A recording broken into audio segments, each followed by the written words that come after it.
December 13, 2024. Brazilian hair rebond with color by Rachel Gulane. August 14, 2025. After 9 months, September 14, 2025. Every coil, kink, and curl is a crown in progress. Keep going, sis. Hashtag natural hair journey.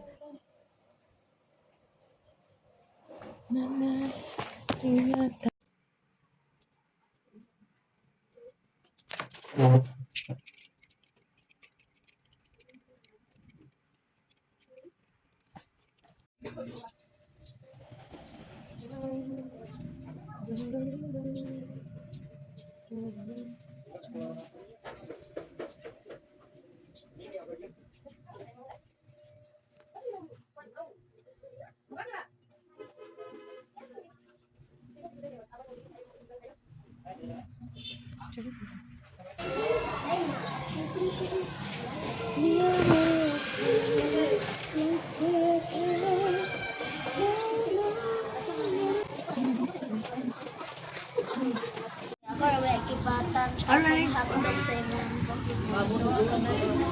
Nakita mo ko ang Demon Guard? Ay, Ruby? Demon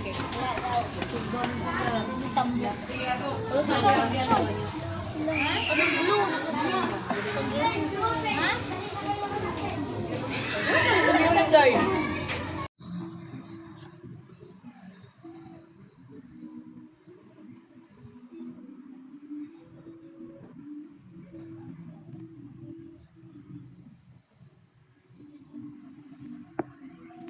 Good day everyone, this is your Mom Shimay na nagsasabing always smile.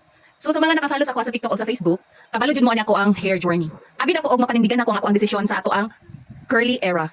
But sad to say, dili. So ako, wala ko nagmahay na nagpa-curl ko, pero na ako'y mga realization nga dili tanan nato nakita sa TikTok or sa Facebook nga mga routine is makaingon ta nga easy ra, kaya ra. First, ang atong i-consider kung magpa-perm ta sa ato ang buhok is ang budget. So kani siya based on my experience, gasto gid siya mag-maintain og buhok nga kulot. Labi na ogi pa perm nimo siya. Kulot man jud daan ako ang buhok. Pero ang iyang pagka-curl is mura siya na ipagka-wavy. Dili gyud siya ingon as in nga kulot gyud siya. So mo to ko ang last video gingon ako sa inyo nga 1 year na gikan unta sa pag-rebond, ako ta siyang ipatubo. Tapos naatay ginatawag nga chop-chop method. Katubit ang tumuy nga naagyan sa rebonded is mao ato ang pangutlon. So update na lang ta mo guys. Thank you for watching.